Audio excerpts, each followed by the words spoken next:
இந்த உபவாச ஜெபத்தினுடைய கருப்பொருள், நான் என்ன செய்ய வேண்டும். இதே தலைப்பின் கீழாக நான் உங்களோடு கர்த்தருடைய வார்த்தையை பகிர்ந்து கொள்ள விரும்புகிறேன். பரிசுத்த ஆவியானவர் நம்மோடு இடைப்படுவாராக. இதற்கு எனக்கு முன்னாடி பேசின எல்லா சபை பிதாக்களுக்கும், பரிசுத்தவான்களுக்கும், இனி எனக்கு பின்னாடி பேச போகிற எல்லா தேவ மனிதர்களுக்கும் இயேசுவின் நாமத்தினால நன்றிகளையும் வாழ்த்துதல்களையும் தெரிவித்துக் கொள்கிறேன். கர்த்தருடைய நாமம் மகிமைப்படுவதாக. உபவாச ஜெபம் கிறிஸ்துவ உலகத்துல இது மிகவும் பிரசித்தி பெற்ற ஒன்று. உபவாசம் என்றாலே எல்லா மதங்களும், எல்லா ஜாதிகளும், எல்லா கோத்திரங்களும் இதை பின்பற்றக்கூடியவர்கள். பாருங்க, மற்ற மதங்களிலே ஒரு பொழுது இருக்கிறேன்னு சொல்லுவாங்க, மற்ற மதங்களிலே நோன்பு இருக்கிறேன்னு சொல்லுவாங்க. கிறிஸ்தவர்களாகிய நாம் உபவாசம் என்று சொல்லுகிறோம். உபவாசம் என்றாலே நம்ம எல்லாத்துக்கும் தெரியும், சாப்பாட்டை ஒதுக்கி ஆண்டவருடைய சன்னிதானத்தில் போய் காத்திருப்பது தான். பாருங்க, எதற்காக உபவாசிக்க வேண்டும், ஏன் உபவாசிக்க வேண்டும், உபவாச ஜெபம்னா என்ன அப்படிங்கிறத மட்டும் சுருக்கமா நான் சொல்லிட்டு என்னுடைய பிரசங்கத்துக்கு நேராக கடந்து போகலாம் என்று நினைக்கிறேன். உபவாச ஜெபத்தை குறித்து தெளிவாக ஏசாயா எழுதின தீர்க்க தரிசனத்தின் புஸ்தகம் 58வது அதிகாரத்தில் நல்லா சொல்லப்பட்டிருக்கிறது. உபவாசம் என்றால் என்ன, எப்படி உபவாசிக்க வேண்டும், ஏன் உபவாசிக்க வேண்டும் என்பதை நன்றாக தெளிவாக சொல்லப்பட்டிருக்கிறது. நான் அந்த அதிகாரத்திலிருந்து பரிசுத்த ஆவியானவர் எனக்கு கற்றுக் கொடுத்த ஒரு நல்ல காரியம், உபவாசம் என்பது மற்றவர்களை விடுதலையாக்குவதற்காக நம்மை நாமே விடுவித்துக் கொள்வதுதான் உபவாச ஜெபம். தேசத்தினுடைய சாபங்களை விடுதலையாக்க நம்மை நாமே விடுவித்துக் கொள்வது, தேவ தரிசனத்தை தேசத்தில் கொண்டு போய் சேர்ப்பதற்காக நம்மை நாமே விடுவித்துக் கொள்வதுதான் உபவாச ஜெபம். நீங்க நல்லா படிச்சு பார்த்தீங்கன்னா இந்த ஒரே லைனுடைய சாராம்சம் தான் முழு ஆதியாகமத்திலிருந்து வெளிப்படுத்தின விசேஷம் வரைக்கும் உபவாசம் இருந்த பரிசுத்தவான்களானாலும் சரி, இயேசு கிறிஸ்துவினுடைய உபவாச ஜெபமானாலும் சரி, மற்றவர்களை விடுதலையாக்குவதற்காக நம்மை நாமே விடுவித்துக் கொள்வதுதான் உபவாச ஜெபத்தினுடைய முக்கிய மைய சாராம்சமாக காணப்படுகிறது. பாருங்க, நெகேமியாவுடைய உபவாச ஜெபத்தையும் பாருங்க, மற்ற எஸ்தருடைய உபவாச ஜெபத்தையும் பாருங்க. யார் யாரெல்லாம் உபவாசித்தார்களோ எல்லாருமே தேசத்தை விடுதலையாக்குவதற்காக முதலாவது தங்களை தாங்களே விடுவித்துக் கொள்ள ஆரம்பித்தார்கள். இந்த உபவாச ஜெபம் யாருக்கு வரும், எப்ப வரும்? எல்லாருமே உபவாசம் பண்ண முடியுமா அப்படின்னா எல்லாருமே உபவாசம் பண்ணலாம். ஆனா தேவனாலே வழி நடத்தப்பட்டு உபவாசம் பண்ணுகிறவருடைய ஜெபத்தினுடைய மேன்மைக்கும் நாமவே நம்முடைய சுய பலத்தினாலே, சுய ஞானத்தினாலே அல்லது மற்றவர்களுக்கு உண்பதாக காண்பிப்பதற்காக உபவாசிக்கிற உபவாசத்திற்கும் ஒரு பெருத்த வித்தியாசம் காணப்பட ஆரம்பிக்கும். 40 நாளோ 21 நாளோ 3 நாட்களோ 2 நாட்களோ ஒரு வேளையோ பரிசுத்த ஆவியானவர் நம்மை உந்தி தள்ளி வழி நடத்துவாரானால் அந்த உபவாச ஜெபத்தினுடைய வல்லமை இயற்கைக்கு அப்பாற்பட்டதாய், சரித்திரத்தை மாற்றக்கூடியதாய், நுகங்களை உடைக்கக்கூடியதாய், கட்டுகளை அறுக்கக்கூடியதாய், தேவ தரிசனத்தை, தேவ நோக்கத்தை, தேவ சித்தத்தை இந்த பூமியில நிலைவரப்படுத்துவதற்கு ஏதுவாக காணப்பட ஆரம்பிக்கும். அல்லது தேவ வழிநடத்துதல் இல்லாமல், தேவ ஆவியானவருடைய சித்தம் இல்லாமல் நாமளே உபவாசம் பண்ணி ஜெபிப்போமானால் சில வேளைகளிலே அது உண்ணாவிரதம் போல காணப்பட ஆரம்பிக்கும். பாருங்க, அவனும் சாப்பிடாம ஏதோ ஒன்று பெறுவதற்காக முதலாளி கிட்டையோ அல்லது அரசாங்கத்துக்கிட்டையோ ஸ்ட்ரைக் பண்ணுவதற்காக பண்றான். இன்னைக்கு கிறிஸ்துவ உலகத்தில் உபவாச ஜெபமும் அப்படிதான் மாற ஆரம்பித்து விட்டது. உபவாச ஜெபம் உண்ணாவிரதம் கிடையாது, மற்றவர்களை விடுதலையாக்குவதற்காக, நம்மை நாமே விடுவித்துக் கொள்வதற்காக தேவன் நிர்ணயித்த ஒரு பெரிய சத்துவம் உள்ள வாசல் தான் இந்த உபவாச ஜெபமாக காணப்பட ஆரம்பிக்கும். நெகேமியா இஸ்ரவேல் தேசத்தினுடைய காரியத்தை குறித்து கேள்விப்பட்ட உடனே அந்த வசனம் நல்லா சொல்லும், சில நாளாய் துக்கித்து அழுது உபவாசம் பண்ணி ஜெபித்து பரலோகத்தின் தேவனை நோக்கி மன்றாட ஆரம்பித்தாராம். எடுத்த உடனே யாருக்கு உபவாச ஜெபம் ஸ்பீடாலாம் வரவே வரா. நான்லாம் எத்தனையோ முறை உபவாசம் இருக்கிறேன்னு சொல்லிட்டு சாப்பாடு ஸ்மெல் வந்தோடனே சாப்பிட்டு இருக்கிறேன். என் அனுபவம் உங்க எல்லாத்துக்கும் இருக்குன்னு எனக்கும் தெரியும். இதுதான் ஃபேக்ட். பரிசுத்த ஆவியானவர் இல்லாமல், பரிசுத்த ஆவியானவருடைய வழி நடத்துதல் இல்லாமல் ஒருவராலும் உபவாசம் தெளிவாக இருக்க முடியவே முடியாது. இப்போ எப்போ பரிசுத்த ஆவியானவர் நடத்துறாரோ அப்பதான் காரியம் தலைக்கிழாக மாற ஆரம்பிக்கும். இது அதே உபவாச ஜெபத்துல நான் இந்த 40 நாட்கள் உபவாசித்து இருக்கிறோம். உங்களுடைய நாட்களிலும் சரி, இப்ப இத்தனை நாட்கள் முடிச்சிட்டோம், அடுத்தது நம்ம கண்டினியூ பண்ண போறோம். பரிசுத்த ஆவியானவருடைய கரத்தில் உட்காருவோம். ஒரு வேளையோ, ஒரு நாளோ, 3 நாளோ, 40 நாளோ, டசன்ட் மேட்டர். ஆனா அது பரிசுத்த ஆவியானவருடைய வழி நடத்துதலோடு இருக்குமானால் கர்த்தர் காரியத்தை தலைக்கிழாக மாற்றுவார். இயேசு உபவாசிப்பதற்காக பரிசுத்த ஆவியானவராலே வனாந்தரத்திற்கு கொண்டு போகப்பட்டார். பாருங்க, பரிசுத்த ஆவியானவருடைய நிறைவினாலே வனாந்தரத்திற்கு கொண்டு போகப்பட்டார். ஆனால் அந்த உபவாச நாட்கள் முடிந்து இயேசு திரும்பி வரும்பொழுது அந்த வசனம் நல்லா சொல்லும், பரிசுத்த ஆவியானவருடைய பலத்தினாலே இயேசு திரும்ப ஆரம்பித்தார். முதல் பரிசுத்த ஆவியானவருடைய நிறைவோடு வனாந்தரத்திற்கு போனார். ஆனால் திரும்ப வரும்போது பரிசுத்த ஆவியானவருடைய பலத்தோடு அவர் திரும்ப வர ஆரம்பித்தார். இந்த 40 நாட்கள் முடியும் போது உன்னதத்தின் பலன் நம்மையும் மூடுவதாக, நம்முடைய தரிசனத்தை மூடுவதாக, நம்முடைய குடும்பங்களை மூடுவதாக. இரண்டாவது, உபவாசம் யாரால் இருக்க முடியும்? பாருங்க, தரிசனம் உள்ளவர்கள் தானாக செயல்பட மாட்டார்கள். தரிசனம் இல்லாதவர்கள் எப்படி வேண்டுமானாலும் செயல்படுவார்கள். எப்படியும் ஊழியம் செய்யலாம், அது ஊழியமே கிடையாது. அழைக்கப்பட்டவன் தான் எப்படி ஊழியம் செய்யணும்னு ஆண்டவரை நோக்கி பார்ப்பான், ஆண்டவரை சார்ந்து கொள்ள ஆரம்பிப்பான். அவர் அனுமதிக்காததை எதையும் செய்ய மாட்டான். தரிசனம் உள்ளவர்களாய், அழைக்கப்பட்டவர்களாய், அழைத்த தெய்வத்தினிடத்துல போய் நான் என்ன செய்யணும் அப்படின்னு அவர்கிட்ட கேட்டு அவர் சொல்லக்கூடிய காரியத்தை அறிந்து செயல்பட்டா உபவாசத்துக்காக நம்ம போராட வேண்டாம். உபவாசிப்பதற்காகவே பரிசுத்த ஆவியானவர் நம்மை அபிஷேகம் பண்ணி நடத்துவதற்கு போதுமான ஆண்டவராக இருக்கிறார். தரிசனம் இல்லாதவன் எதை வேணா செய்வான், ஏன்னா அவனை கேட்பதற்கோ தடுத்து நிறுத்துவதற்கு ஆள் கிடையாது. ஆனா தரிசனம் உள்ளவன் தரிசனம் தந்தவருடைய அனுமதி இல்லாமல் எதையும் செய்ய மாட்டான். எப்படி வேண்டுமானாலும் ஊழியம் செய்வது ஊழியம் அல்ல. ஊழியத்திற்கு சொந்தக்காரராகிய சர்வ வல்லமையுள்ள தேவன் சொல்லக்கூடிய காரியத்தை செய்வதுதான் ஊழியம். தரிசனம் இல்லாமல் எப்படி வேணாலும் செய்யலாம். தரிசனம் உள்ளவன் எப்படியும் செய்ய மாட்டான். இப்ப அந்த தரிசனம் உள்ளவர்கள் எப்படி உபவாசித்து ஜெபித்தார்கள் அப்படிங்கிற காரியத்தை நான் உங்களோடு பகிர்ந்து கொள்ளும்படியாக விரும்புகிறேன். நாம் எல்லாரும் அறிந்த வேத பகுதி, நாம் எல்லாருக்கும் தெரிந்த பகுதி. வேதாக வைத்துக் கொண்டிருக்கிறவர்கள் என்னோட கூட திருப்பிக் கொள்ளுங்கள். மத்தேயு எழுதின சுவிசேஷத்தின் புஸ்தகம் 28வது அதிகாரம் 16வது வசனத்திலிருந்து 20வது வசனம் முடிய நாம் கேட்போம். 11 சீஷர்களும் கலிலேயாவிலே இயேசு தங்களுக்கு குறித்திருந்த மலைக்கு போனார்கள். அங்கே அவர்கள் அவரை கண்டு பணிந்து கொண்டார்கள். சிலரோ சந்தேகப்பட்டார்கள். அப்போது இயேசு சமீபத்தில் வந்து அவர்களை நோக்கி, வானத்திலும் பூமியிலும் சகல அதிகாரமும் எனக்கு கொடுக்கப்பட்டிருக்கிறது. ஆகையால் நீங்கள் புறப்பட்டு போய் சகல ஜாதிகளையும் சீஷராக்கி பிதா குமாரன் பரிசுத்த ஆவியின் நாமத்திலே அவர்களுக்கு ஞானஸ்நானம் கொடுத்து நான் உங்களுக்கு கட்டளையிட்ட யாவையும் அவர்கள் கை கொள்ளும்படி அவர்களுக்கு உபதேசம் பண்ணுங்கள். இதோ உலகத்தின் முடிவு பரியந்தம் சகல நாட்களிலும் நான் உங்களோடு கூட இருக்கிறேன் என்றார். ஆமென் என்றார். ஆமென். பாருங்க, இந்த வேத பகுதி நாம் எல்லாரும் அறிந்த பகுதி. இந்த பைபிள்ல 3 விதமான கிரேட் அப்படின்னு வர ஆரம்பிக்கும். தி கிரேட் காலிங். வருத்தப்பட்டு பாரம் சுமக்கிறவர்களே நீங்கள் எல்லாரும் என்னிடத்திலே வாருங்கள், நான் உங்களுக்கு இளைப்பாறுதலை தருகிறேன். இன்றைக்கு உலகம் இளைப்பாறுதலை தேடி எங்கெங்கேயோ போயிட்டு இருக்கு. எல்லா மதங்களும் இதை செய் அதை செய் இதை செய் உனக்கு இளைப்பாறுதல் வரும்னு சொன்னாங்க. ஆனா இயேசு ஒருவர் மட்டும்தான் சொன்னார், நான் தான் இளைப்பாறுதல்.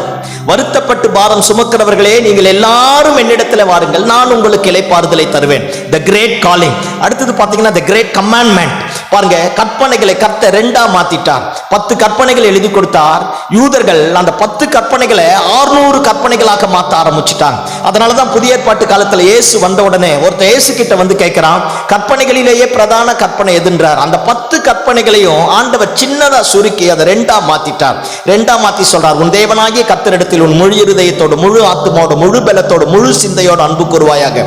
இதற்கு இணையான பிரதான கற்பனை, உன்னை போல பிறனை நேசிப்பாயாக.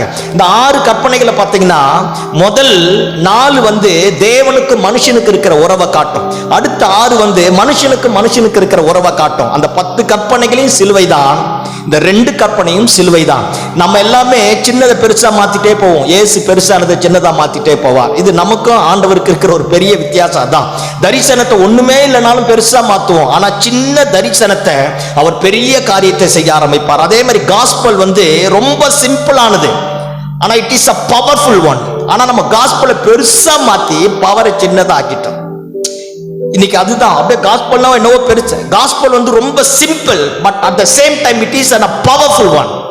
அந்த பவரை, அந்த வல்லமையை, காஸ்பல்ல இருக்கிற வல்லமையை எடுத்துட்டு காஸ்பலை பெருசா மாத்தி என்னவோ பூதகரமா மாத்த ஆரம்பிச்சிட்டோம். ஆனா இயேசு பாருங்க, அந்த கற்பனைகளை 2ஆ மாத்த ஆரம்பிச்சிட்டார். அடுத்தது தி கிரேட் கமிஷன். இந்த காரியம், இந்த 3 தான் 3Gன்னுவாங்க ஸ்பிரிச்சுவல் வேர்ல்டுல. தி கிரேட் காலிங், தி கிரேட் கமிஷன், தி கிரேட் கமாண்ட்மெண்ட். இந்த 3 இன்னைக்கு நான் அந்த கிரேட் கமிஷனை குறித்து உங்கள் மத்தியில பேசும்படியாக விரும்புகிறேன். இயேசு இந்த பூமியிலே வந்தார், 33.5 ஆண்டுகள் வாழ்ந்தார், நன்மை செய்தவராக சுற்றி தெரிந்தார். அவர் தொட்டா அற்புதம், அவர் பார்த்தா அற்புதம், அவர் பேசினா அற்புதம். அவருடைய முகத்தை தரிசிப்பதற்காகவே திரளான ஜனங்கள் அவரிடத்தில் வர ஆரம்பித்தார்கள். அவருடைய வாயிலிருந்து புறப்பட்ட அற்புதமான வார்த்தைகளை கண்டு, அதிகாரமுள்ள வார்த்தைகளை கொண்டு, வல்லமை பொருந்தின வார்த்தைகளை கொண்டு ஜனங்களுக்குள்ளாக பயமும் திகிலும் உண்டாக ஆரம்பித்தது. எங்கெங்கெல்லாம் இயேசு இருக்கிறாரோ அங்கெல்லாம் திரளான கூட்டங்கள் இருக்க ஆரம்பித்தது. எங்கெல்லாம் ஒரு பெருத்த சந்தோஷம் காணப்படுகிறதோ அங்கெல்லாம் இயேசு இருக்க ஆரம்பித்தார். எங்கெங்கெல்லாம் ஜனங்கள் விடுதலையாக்கப்படுகிறார்களோ அங்கெல்லாம் இயேசு இருக்க ஆரம்பித்தார். மதவாதிகளுக்கு ஒரு பெரிய தலைவலியாக மாற ஆரம்பித்து விட்டது. பாருங்க, சடங்காச்சாரத்திற்காக வாழ்ந்தவர்களுக்கெல்லாம் சவுக்கடி போல இயேசுடைய வாழ்க்கை காணப்பட ஆரம்பித்தது. ஏன் பாருங்க, சில நேரத்தில் பார்த்திருக்கீங்களா, சில பிரசங்கம் பண்ணுவாங்க, மைக்குக்கே வலிக்காத மாதிரியே பிரசங்கம் பண்ணுவாங்க, என்ன பேசுறேன்னு அவனுக்கே தெரியாத மாதிரி எல்லாம் பிரசங்கம் பண்ணுவாங்க. அப்பேற்பட்ட ஆட்களுக்கெல்லாம் இயேசு கிறிஸ்துவுடைய சத்தம் பாருங்க, சரித்திரத்தை மாற்ற ஆரம்பித்தது, நுகங்களை உடைக்க ஆரம்பித்தது. சனகரின் சங்கத்தில் இருக்கிறவனே இயேசு பக்கமாய் வர ஆரம்பித்தான். அவ்வளவு இயற்கை அப்பாற்பட்ட அற்புதம். மரித்து 4 நாட்களாக நாறி போனவனை இயேசு உயிரோடு எழுப்ப ஆரம்பித்தார். இயேசு 12 சீடர்களை தெரிந்து கொள்ள ஆரம்பித்தார். 3.5 ஆண்டுகள் எப்பொழுதும் தன்னோடு வைக்க ஆரம்பித்தார். எங்க போனாலும் அந்த 12 பேர் கூட இருப்பான். எந்த இடத்தை செஞ்சாலும் அந்த 12 பேர் கூட இருப்பான். அந்த 3.5 ஆண்டுகளில் ஒரு நாள் கூட அவர்கள் இயேசுவை விட்டு விலகினது கிடையாது. ஒரு பெரிய தரிசனத்தோட, ஒரு பெரிய நோக்கத்தோட, ஒரு பெரிய எதிர்பார்ப்போட, பிதாவின் சித்தத்தை அறிந்தவராய் அந்த 12 பேரை இயேசு எப்பவுமே தன் கூட வைக்க ஆரம்பித்தார். நம்ம ஆளுங்க அப்படியே ரைட் ஹேண்ட்ல 6 பேர், லெஃப்ட் ஹேண்ட்ல 6 பேர் மாதிரி அப்படியே படம் மாதிரி போயிருக்க ஆரம்பிப்பாங்க. ஆனா இயேசுவை கெத்செமனேல பிடிச்சாங்கன்னு சொன்ன மாத்திரத்துல எல்லாம் எஸ்கேப். ஒருத்தனும் இல்ல, எல்லாம் போயிட்டான். ஒருத்தன் ஒளிஞ்சிட்டு பார்த்துட்டு இருக்கிறான், எல்லாம் போயிட்டாங்க. இந்த யோவான் 13, 14, 15, 16, 17 நீங்க வீட்டுல வாசித்து பார்த்தீங்கன்னா அது தனியா உட்கார்ந்து அப்படியே படிச்சீங்கன்னா, ஒரு தாய் தன் பிள்ளைகளை விட்டு பிரியும் போது என்ன நிலைமை நடக்கும் அது நடக்கும். ஒரு முதலாளி தன் வேலைக்காரர்கிட்ட எல்லாத்தையும் ஹேண்ட் ஓவர் பண்ணிட்டு பிரியும் போது என்ன நடக்குமோ அது நடக்கும். ஒரு குருவுக்கும் சீஷனுக்கும் என்ன நடக்குமோ அது நடக்க ஆரம்பிக்கும். இயேசு சொல்லுவார், நீங்க எல்லாரும் என்ன தனியா விட்டுடுவீங்க, ஆனாலும் நான் தனித்திறேன்னுவார். தனியா உட்கார்ந்து படிச்சா கண்கள் எல்லாமே குளமாக ஆரம்பிக்கும். அந்த பிரிவினுடைய வழி என்னங்கிறத இயேசு அங்க காட்ட ஆரம்பிப்பா. இத்தனையும் கேட்டோம், நம்மள மாதிரியே மண்டைய ஆட்டி கடைசியா எல்லாம் விட்டுட்டு ஓடிட்டான். இயேசு சிலுவையில் அடிக்கப்பட்டார். பாருங்க, அவமானமும் நிந்தனையும் சுமக்க ஆரம்பித்தார். இனி அவள் தான் இவர் தகராது முடிஞ்சது அப்படின்னு நினைச்சிட்டாங்க. எல்லாம் முடிஞ்சிட்டு எல்லாரும் போயிட்டாங்க. இயேசு அடக்கமும் பண்ணிட்டாங்க. மதவாதிகள் எல்லாம் நினைச்சிருப்பான் இதோடு இவன் தகராது முடிஞ்சது. ஆனா 3ஆம் நாள் அதிகாலை வேளையில பூமி அதிரத்தக்கதாக, கல்லறைகள் வெடிக்கத்தக்கதாக இயேசு உயிரோடு எழும்ப ஆரம்பித்தார். மரணமோ, பாதாளமோ, மதவாதமோ, அரசியலோ, சட்டங்களோ, சாசனங்களோ இயேசு கிறிஸ்துவுடைய உயிர்த்தெழுந்த வல்லமையை அடக்க எவனாலும் முடியவே இல்லை. இயேசு உயிரோடு எழும்ப ஆரம்பித்தார். உயிர்த்தெழுந்த உடனே தனக்கு தரிசனமான ஸ்திரீகளை பார்த்து சொல்லுகிறார், போய் சீஷர்கள் இடத்துல சொல்லுங்க நான் உயிரோடு வந்துட்டேன், எஸ்பெஷலி பேதுருக்கிட்டையும் போய் சொல்லுங்க அப்படின்னு சொல்ல ஆரம்பிக்கிறார். பாருங்க, சீஷர்கள் இப்ப பயந்துட்டாங்க. ஒருத்தர் சொல்றான், நான் திரும்பமா மீன் பிடிக்க போறேங்கிறான். மொத்த பேர் அவரோட சேர்ந்து மீன் பிடிக்க போனாங்க. ஒரு காலத்துல எந்த நோக்கத்தோடு இயேசுவை தேடி வந்தாங்களோ இன்னைக்கு அந்த நோக்கம் செத்து போச்சு. எதற்காக இயேசுவை பின்பற்ற ஆரம்பித்தாங்களோ அந்த நோக்கம் செத்து போச்சு. எதற்காக இயேசுவுக்காகவே எதை வேணா இழப்புன்னு சொன்னானோ அந்த நோக்கம் செத்து போச்சு. எல்லாமே இழந்து போனவர்களாய் மீண்டுமா எதை விடமாட்டோம் நினைச்சானோ அதையே செஞ்சுட்டு எல்லாரும் மீன் பிடிக்க போறான். இயேசுகிட்ட இருக்கிற ஒரு பெரிய ஸ்பெஷாலிட்டி பாருங்க, அவர் தேவகுமாரன், சர்வ அதிகாரம் படைத்தவர், சர்வ வல்லமை உள்ளவர், அண்ட சராசரங்களையும் படைத்தவர். அப்பேற்பட்டவர் மறுதலித்து போன, பின்வாங்கி போன, ஓடி போன, சபித்த, சத்தியம் பண்ணின அவர்களை தேடி அவங்க இருக்கிற இடத்துல போறார். கதவை சாத்திட்டு உள்ள இருக்கிறான். அங்க போய் சொல்றார், நான் இயேசுரா அப்படிங்கிறார்.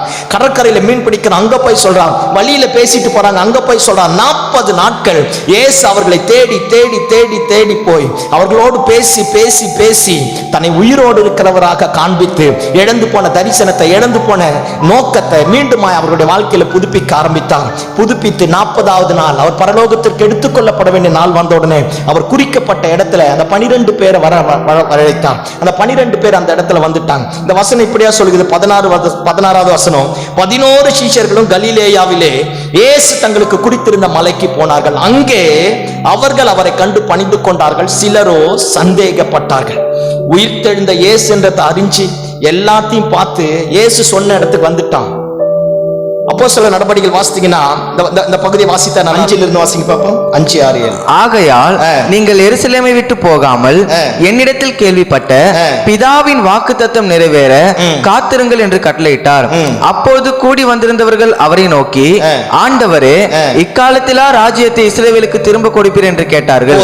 பாருங்க, இவர் ஒரு பெரிய நோக்கத்தோடு அவங்களை கூட்டிட்டு இருக்கிறார். நம்மால் ஒரு பெரிய திட்டத்தோடு ஆண்டவர் கிட்ட போறான். ஆண்டவர் சொல்றார், பரிசுத்த ஆவியானவரை நான் தரப்போறேன், பிதாவின் வாக்குத்தத்தை நிறைவேற போது. நான் ஒரு மூச்சு முட்டை பேசிட்டு இருக்கிறார். நம்மால் கேட்கிறான், எப்ப வீடு வாங்கி தருவாருன்னு கேளு அப்படிங்கிறான். எப்ப 3 வருஷம் கூட வந்தேன்ல, என்ன அக்ரிமெண்ட் போடுறாரு கேளு அப்படிங்கிற மாதிரியே பேசுறான். ஆண்டவர் சொல்றாரு, அது இருக்கட்டும், மேல் வீட்டறையில போய் காத்துரு அப்படிங்கிறார். பரிசுத்த ஆவியை தருவேன் அப்படிங்கிறார். எல்லாரும் ஒரு பெரிய எதிர்பார்ப்போடு இருந்தான்.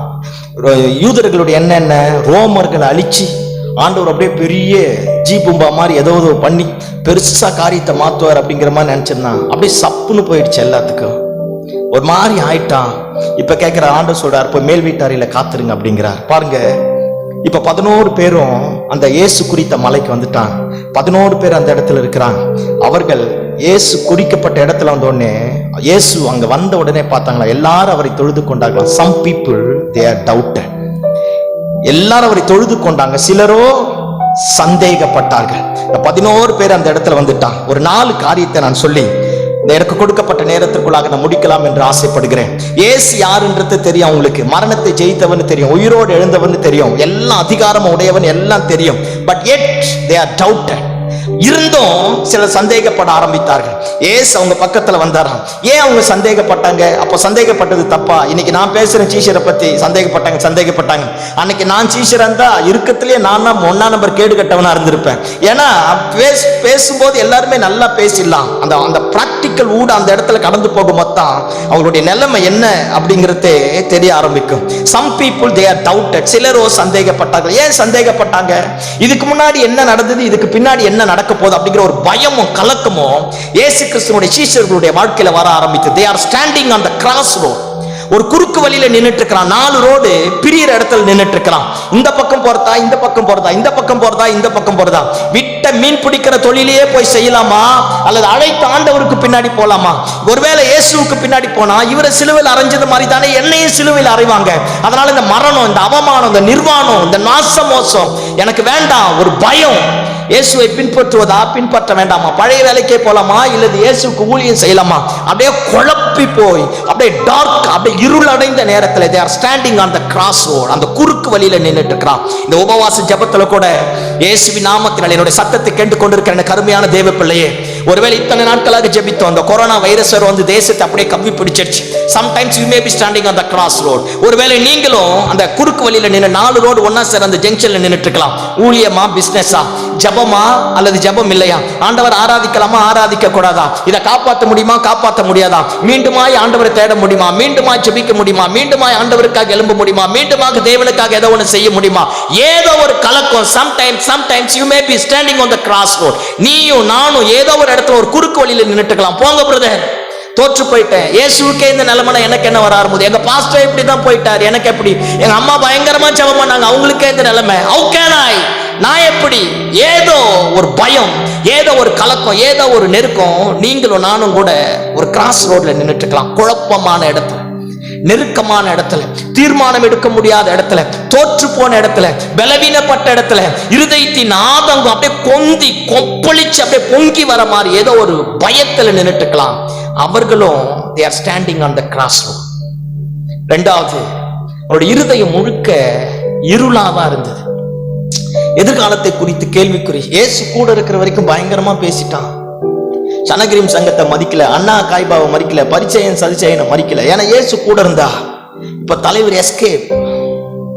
இப்பதான் அடுத்தது என்ன செய்ய போறான்னு ஒரு பெரிய இருள் இருதயத்தை கவ ஆரம்பிச்சிச்சு. கடந்த காலத்துல செஞ்ச தப்பெல்லாம் சில நேரத்துல பார்த்துருக்கீங்களா, நமக்கு முன்னாடி வரும். மறுதளிச்சுட்டுனே, சபிச்சுட்டுனே, ஓடி ஒளிஞ்சிட்டுனே, பின்வாங்கிட்டுனே, அது மொத்தம் அப்படியே ஒரு பெரிய கார் இருள் அவருடைய இருதயத்தை அப்படியே கவ்வி பிடிக்க ஆரம்பித்தது. they are in the darkness, they are standing on the crossroad. next, their heart full of darkness. ஒரு பெரிய இருள், பயம், தெளிவற்ற நிலைமை, தீர்மானம் எடுக்கக்கூடாத சூழ்நிலை, முன்னோக்கி போகக்கூடாத எதிர்மறையான காரியங்கள், கடந்த காலத்தில் ஏற்பட்ட தோல்விகள் எல்லாமே அவருடைய வாழ்க்கையை முடக்கி போட்டிருந்த உடனே அப்பேற்பட்ட அந்த கிராஸ் ரோட்ல அந்த இருள் அடைந்த நேரத்துல அவங்க நின்றுட்டு இருக்கும் போது அந்த வசனம் நல்லா சொல்லும். இயேசு அவர்கள் சமீபத்தில் வந்து, கிரீக் வேர்ட் எப்படி சொல்ல, எகிசோ, அதனுடைய கிரேக்க பதம் எகிசோ. அவர் அவங்க சமீபத்துல வந்து அவங்க மேல கையை போட்டு சொல்லியிருப்பார், பயந்துட்டேடா, ஊழியம் செய்ய முடியாது நினைச்சியோ, திரும்ப எழுத முடியாது நினைச்சியோ, திரும்ப முன்னுக்கு வர முடியாது நினைச்சியோ, சூழ்நிலைகள் எல்லாம் எதிரா மாறிடுச்சோ, இல்லப்பா நான் இயேசு. அவர்கள் சமீபத்தில் வந்து இஸ் பிரேக்கிங் த சைலன்ஸ். அவர்களுக்குள்ளாக அந்த இருளை, அந்த நிலைவரமற்ற தன்மையை, அந்த என்ன தீர்மானம் பண்ண முடியாதபடி அப்படியே முடங்கி போயிருந்த அந்த சைலன்ஸ், அந்த அமைதியை இயேசு உடைக்க ஆரம்பித்தாரா.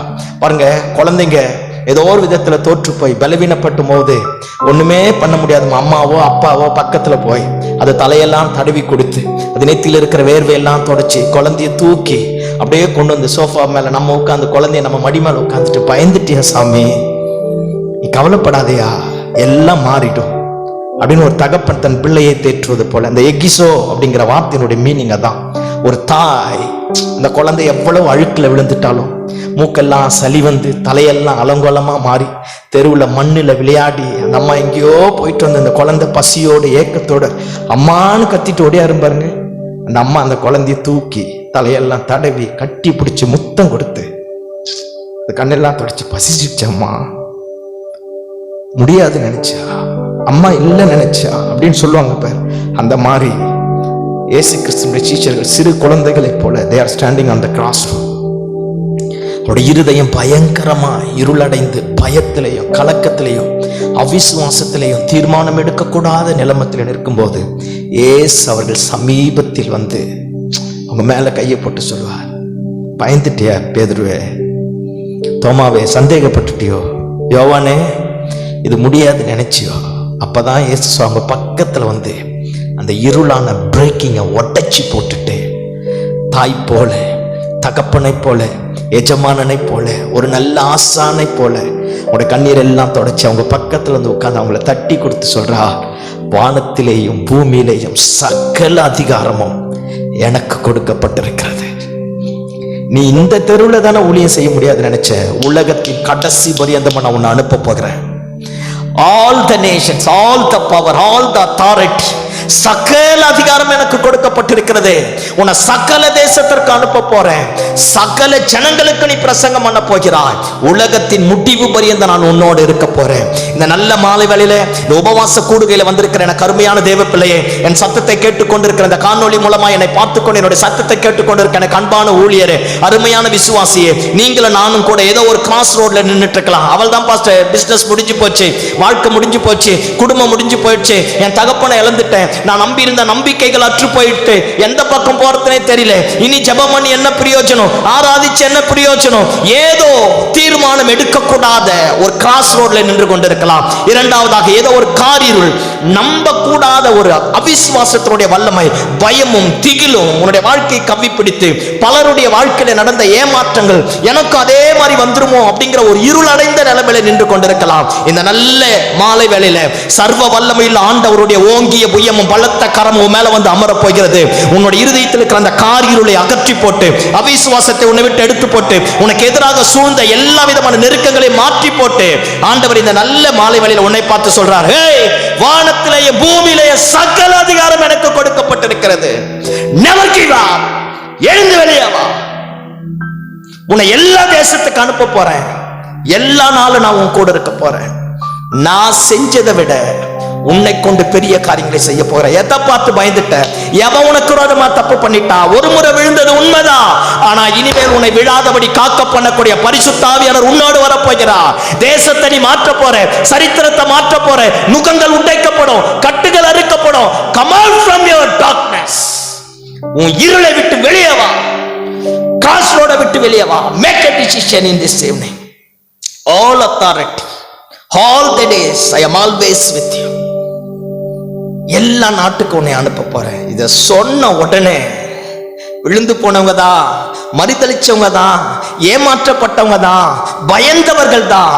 இருதயத்தின் ஆழத்தில் ஏதோ ஒன்று துளிர்க்க ஆரம்பித்தது, ஏதோ ஒன்று அப்படியே பனி போல படர ஆரம்பித்தது, ஏதோ ஒன்று அணைஞ்சு போனது, பத்தி எரிய ஆரம்பித்தது. 11 பேர் ஒன்று சேர்ந்துட்டான். 11 பேரோட வந்தவன் மொத்த பேர் ஒன்று சேர்ந்துட்டான். இயேசு பரலோகத்துக்கு எடுத்துக்கொள்ளப்பட்டுட்டார். அவர் தொட்ட அந்த தொடுதல், அவர் பேசின அந்த வார்த்தையின் வல்லமை, அவர் தங்களோடு இடைப்பட்ட அந்த நேரத்தினுடைய மகிமை அவர்களுடைய ஆழத்துவத்தை மாற்ற ஆரம்பித்தது, சிந்தனையை மாற்ற ஆரம்பித்தது, ஆவி ஆத்மா சரீரத்தை மாற்ற ஆரம்பித்தது. எல்லாரும் மேல் வீட்டுக்கு போக ஆரம்பித்தார்கள். 10 நாட்கள் உபவாசித்து ஜெபிக்க ஆரம்பித்தார்கள். ஒருவேளை சாப்பாடே சாப்பிடக்கூடாதவன் யோவான் தனக்குடைய சீஷர்கள் ஒரு முறை இயேசு கிட்ட வந்து கம்ப்ளைண்ட் பண்றாங்க, நாங்க எல்லாருமே உபவாசம் இருக்கிறோமே, உங்க ஆளுங்க ஃபாஸ்டிங் இருக்க மாட்டேனே, ஏன் இப்படிங்கிறா?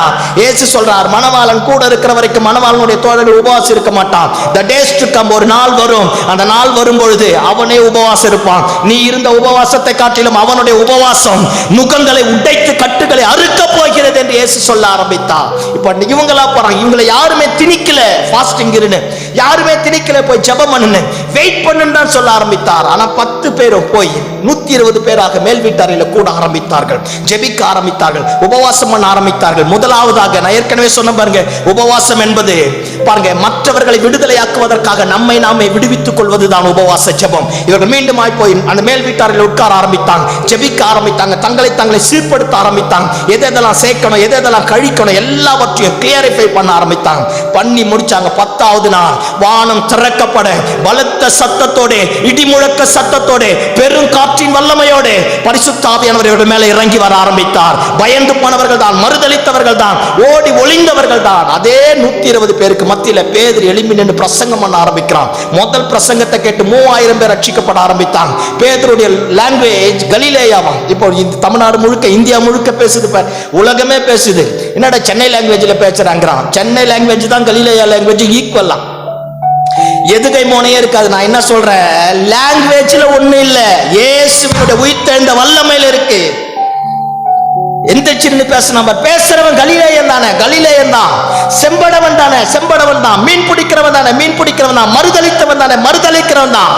ஆனா ஒரு வல்லமை அவனுடைய வாழ்க்கையை தலைக்கீழாக்க மாற்ற ஆரம்பித்தது. இந்த நல்ல மாலை வேளையில இந்த 40 நாள் உபவாச ஜெபத்துல ஏதோ போன மதவாதிகளை போல உபவாசம் இருக்க வேணாம், உண்ணாவிரதம் போல உபவாசம் இருக்க வேணாம். நம்முடைய உபவாசம் முதலாவது நம்மை கட்டவிழ்க்கட்டும், நம்முடைய சபையை கட்டவிழ்க்கட்டும், நம்முடைய குடும்பத்தை கட்டவிழ்க்கட்டும். இயேசுவின் நாமத்தினால கதவை திறந்து வெளியே வந்த ஒரு உன்னத மகிமை நம்மை மூடணும், ஒரு ஆளுகை நம்மை நிரப்பணும். அதே எந்திரிச்சு பிரசங்கம் பண்ண ஆரம்பித்தான். முதல் பிரசங்கத்துல 3000 பேர் ரட்சிக்கப்பட ஆரம்பித்தாங்க. 11 சீஷர்களும் எல்லா இடத்திலும் போக ஆரம்பித்தாங்க.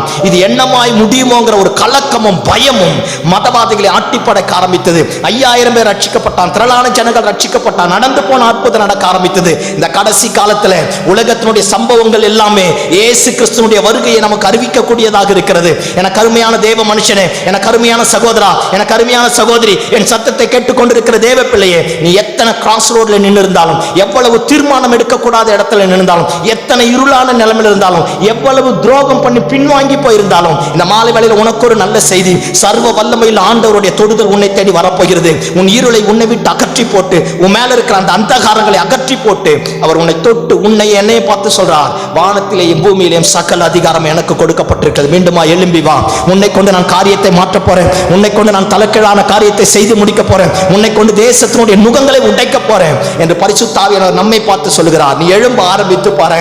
ஜெபத்தை தேடி நீ போக வேணாம், ஜெப ஆவி உன்னில இறங்க ஆரம்பிக்கும். பரிசுத்த ஆவியானவருடைய வல்லமையை தேடி அங்கும் இங்குமா போக வேணாம். நீ இருக்கிற இடத்துல பரிசுத்த ஆவியானவருடைய மகிமை இறங்கி வர ஆரம்பிக்கும். கர்த்தர் காரியத்தை தலைக்கீழாக மாற்றக்கூடிய ஆண்டவராக இருக்கிறார். பயப்படாத. உன்னுடைய எல்லா சந்தேகத்திற்கு ஒரு முடிவு உண்டாக போகிறது. உன்னுடைய எல்லா பயத்துக்கு ஒரு முடிவு உண்டாக போகிறது.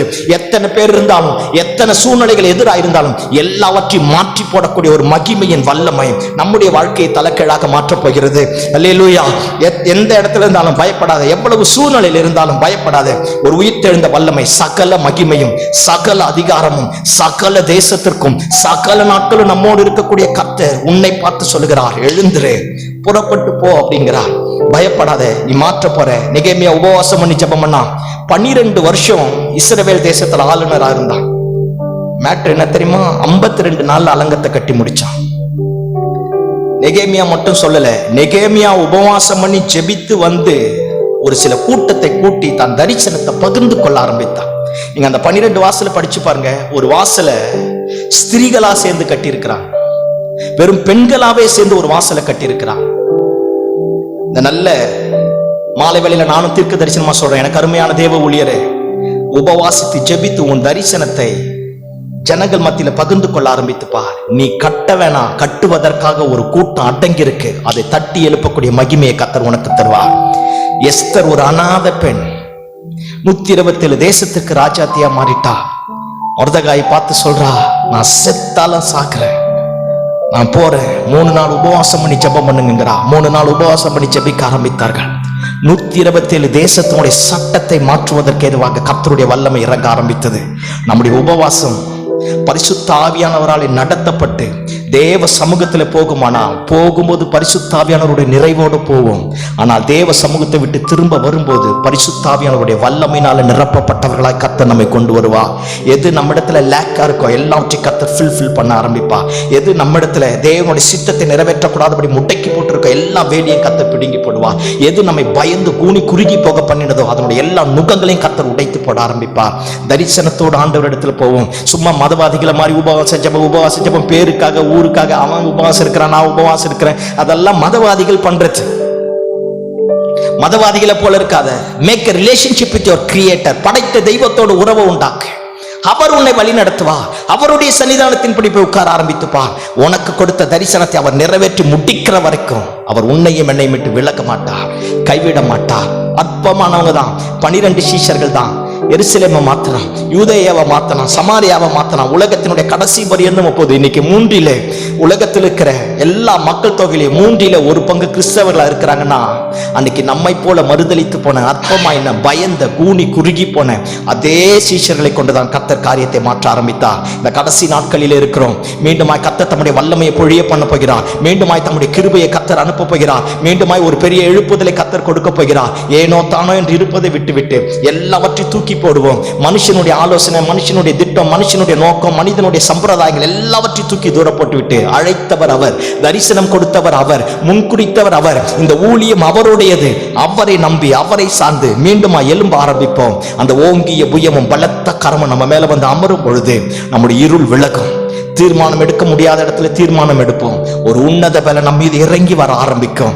எந்த இடத்துல நம்மை பார்த்து யார் அற்பமா எண்ணினார்களோ அதே இடத்துல கர்த்தருடைய மகிமை நம்மை மேன்மைக்குரிய மக்களாய் மாற்றுவதற்கு போதுமானதாக காணப்பட ஆரம்பிக்கும். உயிர் திரும்ப செய்யும் உபவாச ஜெபம். இந்த உபவாச ஜெபத்துல முதல் நம்மை உயிர்ப்பிக்க ஆரம்பிப்போம். அடுத்தது நம்மை சார்ந்திருக்கிற எல்லாவற்றையும் பரிசுத்த ஆவியானவர் உயிர்ப்பிக்க போதுமான ஆண்டவராக இருக்கிறார். பேதுரு நிழல் பட்ட அற்புதங்கள் நடந்தது. ஒரு காலத்துல யாராச்சும் பார்த்துருவாங்களான்னு நிழலே தெரியாம ஓடி போய் ஒளிஞ்சவன், ஆனா இப்ப நிழல் பட்ட அற்புதம் நடக்க ஆரம்பித்தது. யோவான் வெளிப்படுத்தின விசேஷத்தை எழுத ஆரம்பித்தான். சந்தேகப்பட்ட தோமாவை இந்தியாவுக்கு அனுப்பி இந்தியாவின் தலையெழுத்தை கர்த்தர் மாற்ற ஆரம்பித்தார். அவர்களுக்கு செய்த அதே ஆண்டவர் உன்னையும் என்னையும் உயிர் தெழும்ப பண்ண முடியும். தேசத்தை மாற்ற அவராலே முடியும். கண்களை மூடி ஆண்டவரை நோக்கி பார்ப்போமா? பரிசுத்தமுள்ள பிதாவே, இந்த 40 நாட்கள் உபவாச கூடுகையில் பங்கு பெற்றிருக்கிற எல்லா தெய்வ மனிதர்களுக்காக, சபை மக்களுக்காக உடைய சமூகத்தில் வருகிறோம். ஒவ்வொருவரையும் கர்த்தர் ஆசீர்வதிங்கப்பா. இந்த அடைக்கப்பட்ட நாட்களிலே ஆண்டவரே, கடந்த காலங்களில் ஏற்பட்ட தோல்விகள், அவமானங்கள், நிந்தனைகள், விழுகைகள், ஏமாற்றங்கள், ஏதோ ஒன்று உடைய சித்தத்தை, உடைய தரிசனத்தை, உடைய நோக்கத்தை நிறைவேற்றக்கூடாதபடி எங்களையும் எங்கேயோ ஒரு இடத்துல முடக்கி போட்டு இருக்கலாம் சுவாமி. பரிசுத்தமுள்ள பிதாவே, எங்களை உங்க பாதத்துல தகன பலியாக படைக்கிறோம். நாங்களும் கிராஸ் ரோட்ல நின்றுட்டு இருக்கிறோம்ப்பா. வாங்க ஆண்டவரே, உங்க கரத்தை எங்க மேல வைங்கப்பா.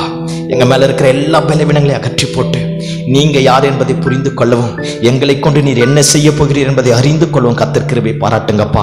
ஒரு அநாத எஸ்தரை கொண்டு 127 தேசத்தின் தலையெழுத்தை மாற்ற உம்மாலே கூடுமானால் எங்களை கொண்டு இந்தியா தேசத்தின் தலையெழுத்தை மாற்ற உங்களாலே கூடும்பா. இதை கேட்டுக்கொண்டிருக்கிற ஒவ்வொரு மேலையும் கர்த்தருடைய ஆவியானவருடைய வல்லமை இறங்குவதாக, இயேசுவின் நாமத்தினால் இறங்குவதாக. அவர்களுக்குள்ளாக இருக்கிற எல்லா ஆண்டவரே, எல்லா விதமான காழ்ப்புணர்ச்சிகளும் விலகட்டும் சுவாமி. எல்லா விதமான ஆண்டவரே, தன்னைத்தானே தாழ்வு மனப்பான்மைக்குள்ளாக கொண்டு போகிற எண்ணங்கள் விலகட்டப்பா. கடந்த காலத்தில் ஏற்பட்ட தோல்வியினுடைய மனப்பான்மைகள் அவர்களை விட்டு விலகி போகட்டும். பிதா, குமாரன், பரிசுத்த ஆவியாகிய சர்வ வல்லமையுள்ள தேவனுடைய நாமத்தினால ஒரு இருதயங்களில் இருக்கிற எல்லா மதீனங்களை கர்த்தர் அகற்றி போட்டு தம்முடைய மகிமையினால, கிருபையினால, அபிஷேகத்தினால, வல்லமையினால நிரப்பி நுகங்களை உடைத்து கர்த்தர் அவர்களை கொண்டு தேசத்தில் நடப்பிக்க வேண்டிய காரியங்களை நடப்பிப்பீராக.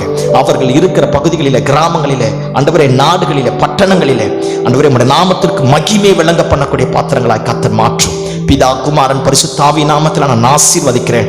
ஆண்டவரே, இந்த தரிசனத்தை பெற்றுக்கொண்டு நடத்துகிறேன் ஆண்டவரே யோவான் அவர்களுக்காக நன்றி சுவாமி. அவர்களையும் அவருடைய மனைவி பிள்ளைகளையும் கர்த்தர் ஆசீர்வதியும். அவருடைய ஊழியங்களை கர்த்தர் ஆசீர்வதியும். மகிமையினாலே, கனத்தினாலே முடிசூட்டும். உடைய நாமம் மகிமைப்படட்டும். எல்லா மகிமையும் உமக்கு தருகிறோம். இயேசுவின் நாமத்தில் ஜெபம் கேளு நல்ல பிதாவே, ஆமென். கர்த்தர் தாமே உங்களை ஆசீர்வதிப்பாராக. தேவனுடைய நாமம் மகிமைப்படுவதாக. உயிர்த்தெழுந்த வல்லமை நம்மையும் உயிர்ப்பிப்பதாக. ஆமென். God bless you.